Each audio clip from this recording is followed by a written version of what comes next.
sampean masih sangat muda. Jika jam terbang sampean, kebijaksanaan sampean, kedewasaan sampean, kematangan berpikir, wawasan dan pengetahuan sejarah sampean tentang sejarah asli negeri ini masih minim, kami bisa memaklumi. Dimanapun yang namanya sejarah selalu ditulis oleh penguasa dan kaum pemenang perang. Sekarang mari kita gunakan logika akal sehat saja. Jangan gunakan emosi, sikap merasa paling benar serta sifat ngotot, ngeyelan kalian. Kenapa keturunan Prabu Brawijaya V sampai melarikan diri ke Gunung Lawu, Pantai Selatan, Tengger, Bali di akhir masa kejayaan Majapahit? Tidak lain karena ada perintah bumi hangus dan tumpas kelor para bangsawan Majapahit yang tidak mau mengikuti ajaran yang baru. Hingga akhirnya Sunan Kalijaga, salah satu orang yang berhasil meredam pertumpahan darah yang ada. Ada lagi satu orang yang menjadi penasehat spiritual Prabu Brawijaya, yaitu Dangyang Nirarta, yang lebih kalian kenal dengan sebutan Sabdo Palon.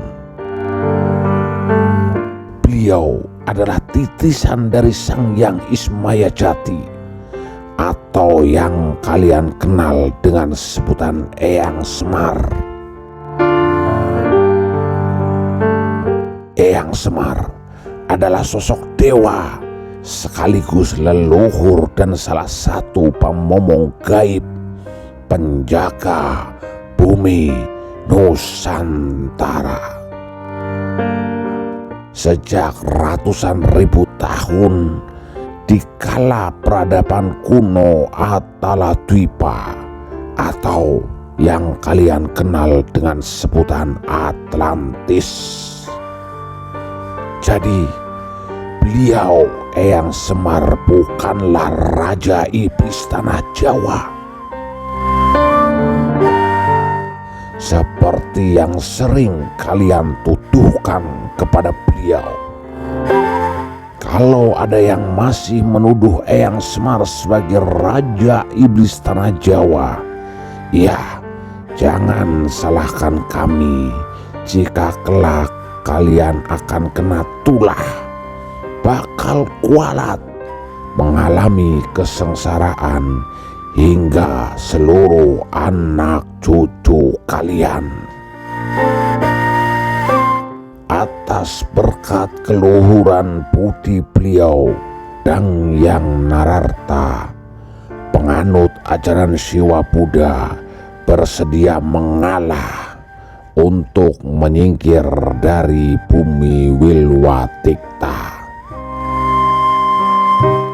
demi menghindari banyaknya pertumpahan darah yang ada, serta memberi kesempatan ajaran baru agar bisa berkembang di negeri ini.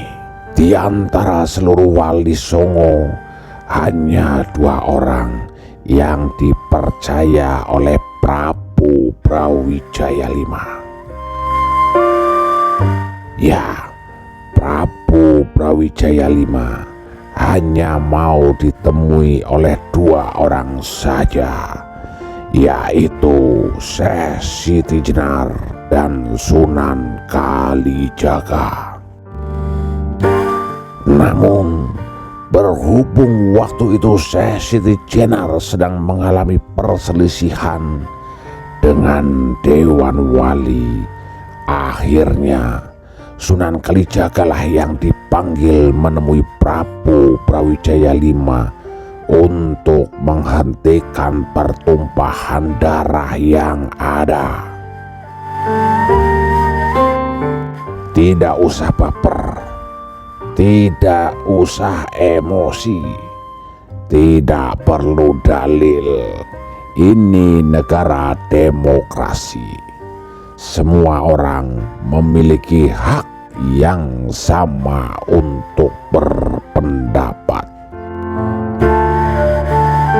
Saran saya, sampean perbanyak baca sejarah asli negeri sampean, dan bukan sejarah yang telah direkayasa untuk kepentingan penguasa dan pemenang perang pada waktu itu.